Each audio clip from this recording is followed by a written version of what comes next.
Last part में हमने देखा था जनरल रैन सीधा मुरंग झी से मिलने के लिए आता है। जनरल रैन वही था जिसे एम्परर अपना मास्टर कह रहा था। जनरल रैन मुरंग झी के साथ मिला हुआ था और वो उसका साथ इसीलिए दे रहा था क्योंकि वो सुई किंगडम के राजा यू चिंगिन को अपने हाथों से मारना चाहता था। मुरंग झी कहता है, जनरल रैन, मैं आप पर विश्वास कर रहा हूँ कि आप मुझे धोखा नहीं देंगे। बारिश हो रही थी। चैंग फेंग बाहर की तरफ बारिश की बूंदों को देखने के लिए आता है तो ली ज़िफ़ेन उसके पीछे से आ जाता है और उससे कहता है, तुम्हारी तबीयत अभी पूरी तरीके से ठीक नहीं हुई है, फिर भी तुम बाहर आ गए। लगता है तुम्हें जल्दी से ठीक होने का मूड नहीं कर रहा है। तो चैंग फेंग कहता है, पर मैं ऑलरेडी फुली रिकवर्ड हो चुका हूँ। चैंग फेंग कहता है, मेरे दिमाग में अभी भी मुरंग झी चल रहा था। तो ली ज़िफ़ेन कहता है, इतने दिन हो गए हैं, तुम अभी तक मुरंग झी को ही नहीं भूल पा रहे हो। चैंग फेंग कहता है, वो एक अच्छा इंसान था, वो एक ग्रेट रूलर बन सकता था। मुझे बुरा लग रहा है कि वो दुश्मनों का साथ दे रहा है। ली ज़िफ़ेन कहता है, कभी कभी क्रिटिकल टाइम्स में सब कुछ चेंज हो जाता है।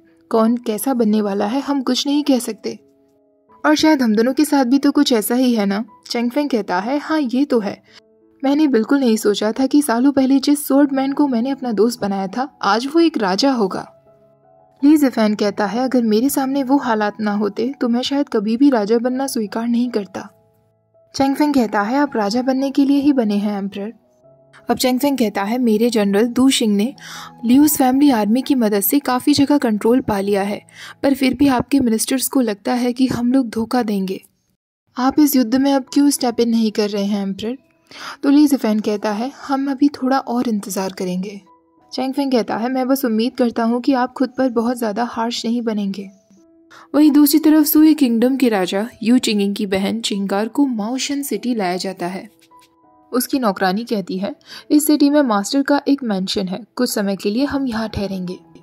हालांकि चिंगार को कुछ गड़बड़ लगती है। वो सोचने लगती है, मुरंग जी ने माओशन में रुकने के लिए क्यों कहा है, उसके दिमाग में क्या चल रहा है।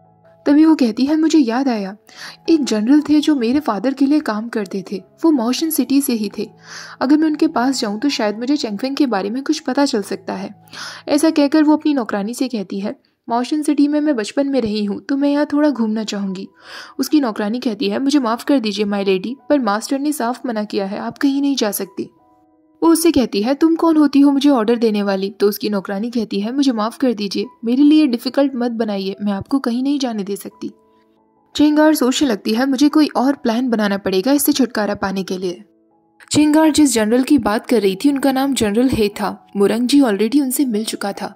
मुरंग जी उनसे कहता है, जनरल हे, अगर आप चाहते हैं कि आपके मास्टर की डॉटर की सेफ्टी हो तो आपको मुझे माओशन सिटी का मैप देना होगा। जनरल हे को ना चाहते हुए भी मुरंग जी को मैप देने के लिए हाँ करना पड़ता है। मुरंग जी उससे कहता है, आप किसी और प्लान के बारे में सोचना भी मत, वरना आपकी चिंगार को जान से मारने में मुझे जरा भी समय नहीं लगेगा।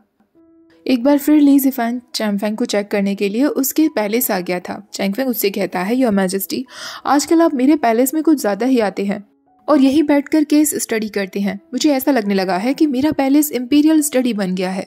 तो ली ज़िफ़ेन कहता है, तुम्हें इससे कोई प्रॉब्लम है क्या? वो लोग आपस में बातें कर ही रहे थे, तभी ली ज़िफ़ेन का एक गार्ड वहाँ आता है। उस गार्ड का नाम यान हाओ था। वो ली ज़िफ़ेन से कहता है, योर मैजेस्टी, मुझे पैलेस में एक अजीब सा कबूतर दिखा, मुझे थोड़ा मिस्टीरियस लगा तो मैं इसे आपके पास ले आया, मैंने इसे बांध कर रख दिया है। उसकी हालत देखकर चैंग फेंग और ली ज़िफ़ेन दोनों ही हंसने लगते हैं क्योंकि वो चैंग फेंग का कबूतर था। चैंग फेंग यान हाओ से कहता है, ये पिजन मेरा है, प्लीज़ इसे मुझे दे दो। वो पिजन चैंग फेंग के लिए एक नोट लेकर आया था जिसमें लिखा हुआ था, मुरंग जी ने माओशन सिटी में चिंगार को कैप्चर कर लिया है। ये पढ़ने के बाद चैंग फेंग की आंखें खुली की खुली रह जाती हैं।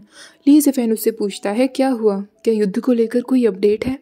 पर चैंग फेंग चिंगार के बारे में ली ज़िफ़ेन को नहीं बताता। वो सोचने लगता है, क्या मुझे चिंगार के बारे में ली ज़िफ़ेन को बताना चाहिए? पर अगर चिंगार मुरंग जी के साइड हुई तो? तभी ली ज़िफ़ेन उससे कहता है, अगर कोई ऐसा मैटर है जो तुम्हें लगता है कि तुम खुद सॉल्व कर सकते हो और तुम मुझे नहीं बताना चाहते तो मत बताओ। चैंग फेंग सोचने लगता है, मुझे पता है कि ली ज़िफ़ेन को आइडिया हो गया है और उसे बुरा भी लगा होगा, पर फिलहाल मैं उसे नहीं बता सकता। आई होप ये सब में चिंगार का इस्तेमाल ना किया जा रहा हो। जनरल ही मुरंग जी से मिलने के लिए आता है और उससे कहता है, मैं तुम्हें माओशन सिटी का मैप दे दूंगा, पर तुम्हें माय लेडी को मेरे साथ वापस यहाँ से लौटने देना होगा। मुरंग जी कहता है, मैंने तुमसे कहा था कि तुम मुझे मैप दो और चिंगार की सेफ्टी मेरे हाथों होगी। मैंने तुमसे ये नहीं कहा था कि तुम चिंगार को अपने साथ ले जा सकोगे। जनरल ही उसके हाथों में मैप देता है और उससे कहता है, आई होप कि तुम अपने शब्दों पर कायम रहोगे। मुरंगजी उससे कहता है, पर आप भी यहाँ से कहीं नहीं जा सकते जनरल है। मैं आपको जान से नहीं मारूंगा क्योंकि आपने मेरे अंकल के लिए बहुत लॉयल्टी दिखाई थी, पर आप मेरे लिए खतरा ना बन जाएं, इसलिए आपको कुछ समय के लिए यही रहना पड़ेगा जब तक मेरा काम ना हो जाए। मुरंगजी अपने लोगों को बुलाकर कहता है, जल्दी से सेना इकट्ठी करो, अब मॉशन सिटी का मैप हमारे पास है। यू चिंगिंग की तबीयत भी बहुत खराब होती जा रही थी। वो अपने नौकर से कहता है, तुम चिंता मत करो, भगवान मुझे कुछ समय की मोहलत तो देगा ही। बहुत जल्दी ही सुई किंगडम लियांग किंगडम पर राज करेगा। चैंग फेंग के मन में अब चिंगार के लिए शायद कोई फीलिंग्स नहीं होंगी, पर मुझे विश्वास है कि वो उसकी मदद करने के लिए तो आगे जरूर बढ़ेगा। चैंग फेंग मन में सोच रहा था, अभी तक मुझे कोई दूसरी खबर नहीं मिली है, पता नहीं चिंगार किस हालत में होगी। तभी ली ज़िफ़ेन उससे कहता है, आजकल तुम बहुत खोए खोए रहते हो, तुम किस बारे में सोच रहे हो? क्या तुम मुझे नहीं बताओगे? चैंग फेंग कहता है, मुझे माफ़ कर दीजिए, मैं आपको नहीं बता सकता। तभी एक गार्ड आकर कहता है, एम्परर मुरंगजी ने मॉशन सिटी पर हमला कर दिया है। ली ज़िफ़ेन कहता है, हमारी सेना का रूट भी तो मॉशन सिटी से होकर जाता है और सारी सप्लाईज भी वहाँ हैं। मुरंगजी ने फिर से एक चाल खेली है। चैंग फेंग सोचता है, मॉशन सिटी में तो जनरल ही भी रहते हैं ना, जो चिंगार की फैमिली के लिए काम करते थे। क्या ये सब का चिंगार से कुछ लेना देना हो सकता है? ली ज़िफ़ेन चैंग फेंग से कहता है, हमें जल्दी ही मॉशन सिटी पहुंचना होगा, वरना लियांग सिटी खतरे में पहुंच जाएगी। चैंग फेंग उससे कहता है, आप मुझे एक सेना दे दीजिए, मैं अकेले मॉशन सिटी जाऊंगा। ली ज़िफ़ेन उससे कहता है, मैंने ये एक्सपेक्ट नहीं किया था कि मुरंगजी ऐसा कदम उठाएगा, पर अभी भी सब कुछ मेरे कंट्रोल में है, तुम्हें घबराने की ज़रूरत नहीं। तो चैंग फेंग कहता है, मैं जाना चाहता हूँ क्योंकि मेरे पर्सनल रीजंस हैं वहाँ जाने के लिए।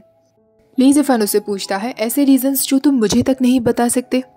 आखिरकार चैंग फेंग उससे कह ही देता है, मैं चिंगार की वजह से वहाँ जाना चाहता हूँ। ली ज़िफ़ेन कहता है, तुम क्या करने वाले हो? तुम चिंगार को ये सब से दूर करने वाले हो ना? चैंग फेंग कहता है, आपको पता है ना पास्ट में क्या क्या हुआ था।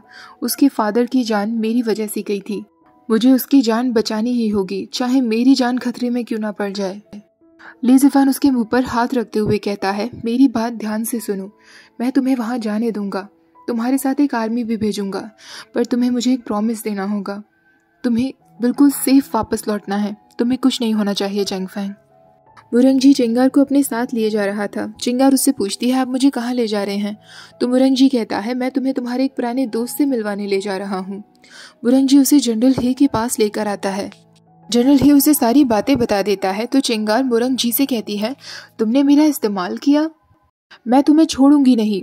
तो जनरल ही उससे कहता है, माय लेडी थोड़ा सब्र से काम लीजिए।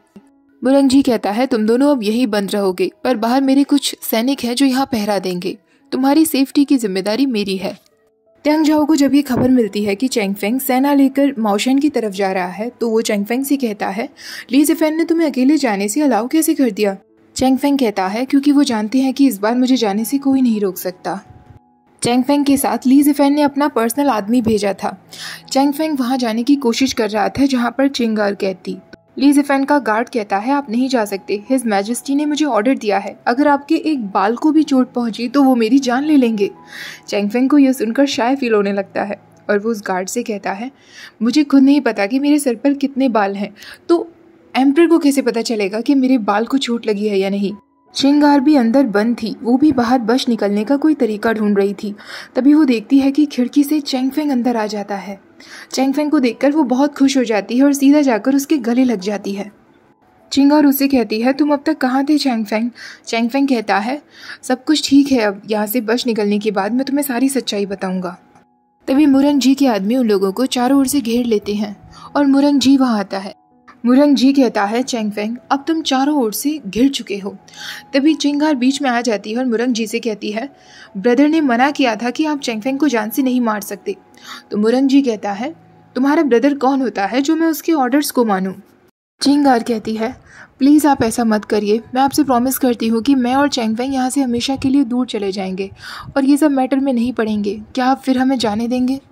मुरंगजी हंसने लगता है और उससे कहता है, माय डियर सिस्टर तुमने तो बड़ी आसानी से कह दिया, पर ज़रा अपने चैंग फेंग से तो पूछ लो कि क्या वो ऐसा कर पाएगा। चैंग फेंग कहता है, मुझे माफ़ कर दो चिंगार, पर ऐसी परिस्थितियों में मैं तुम्हारे साथ नहीं जा सकता। मुरंगजी कहता है, तुम सच में स्टूपिड हो चिंगार, चैंग फेंग के साथ अब ली ज़िफ़ेन है, वो ली ज़िफ़ेन का साथ छोड़कर तुम्हारे साथ क्यों जाने लगा? रिलेशनशिप और पावर के बीच में एक आदमी हमेशा पावर को ही चुनता है। चैंग फेंग भी यही करेगा। अब मुरंग जी के सारे लोग ऑर्डर देते हैं कि वो चेंगार को कैप्चर कर लें, पर चेंगार उन्हें स्लैप मारते हुए कहती है मुझसे दूर रहना। वो मुरंग जी पर तलवार रखते हुए कहती है कोई भी मेरी तरफ नहीं बढ़ेगा वरना मैं इसकी जान ले लूंगी।